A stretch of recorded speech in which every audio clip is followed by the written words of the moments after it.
In light of recommendations for heart-healthy eating from national professional organizations encouraging Americans to limit their intake of meat, the beef industry commissioned and co-wrote this review of randomized controlled trials comparing the effects of beef versus chicken and fish on cholesterol levels published over the last 60 years. They found that the impact of beef consumption on the cholesterol profile of humans is similar to that of fish and or poultry, meaning that switching from red meat to white meat likely wouldn't make any difference. And that's really no surprise, given how fat we've genetically manipulated chickens to be these days, up to 10 times more fat than they had a century ago. So there's a number of cuts of beef that have less cholesterol-raising saturated fat than chicken there at the bottom. So no surprise that white meat was found to be no better than red. But their conclusion was, therefore, you can eat beef as part of a balanced diet to manage your cholesterol.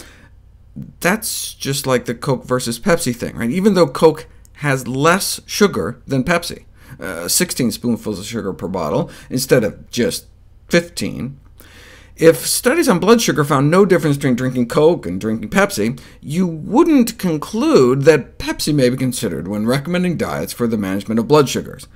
You'd say they're both just as bad, so we should ideally consume neither.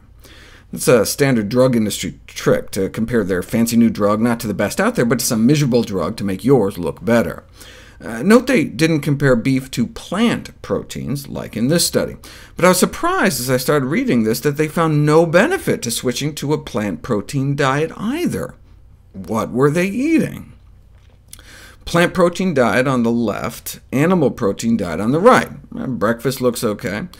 Instead of a burger for lunch, the plant group got a kidney bean and tomato casserole and a salad, nice. And dinner, instead of another burger, just some boring vegetables. Why was the cholesterol of the plant group as bad as the animal group? Oh, because they had the plant protein group eating 3 tablespoons of beef tallow every day, 3 tablespoons of beef fat margarine. Well, no wonder.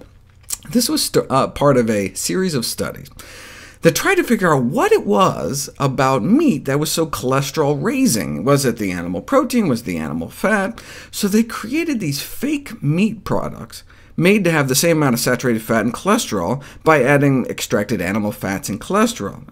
Who could they get to make such strange concoctions? The Ralston Purina Dog Food Company. But what's crazy is that even if you keep the saturated animal fat and cholesterol the same by adding meat fats to the veggie burgers, and making the plant group swallow cholesterol pills to equal it out, sometimes you still see an advantage in the plant protein group. See how they had them switch diets halfway through and their cholesterol levels kind of switched as well?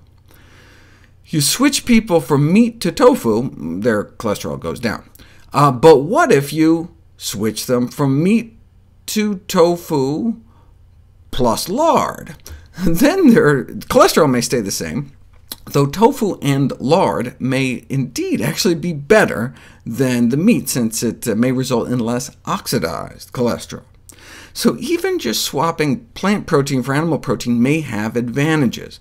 But if we really want to maximize the power of diet to lower cholesterol, we may want to move entirely towards plants. The standard dietary advice, cut down on fatty meat, dairy, and eggs, may lower cholesterol 5 to 10%, but flexitarian or vegetarian diets may drop our levels from 10 to 15%. Vegan diets 15 to 25%, and healthier vegan diets up to 35%, like this study, showing a 61-point drop in LDL cholesterol within a matter of weeks.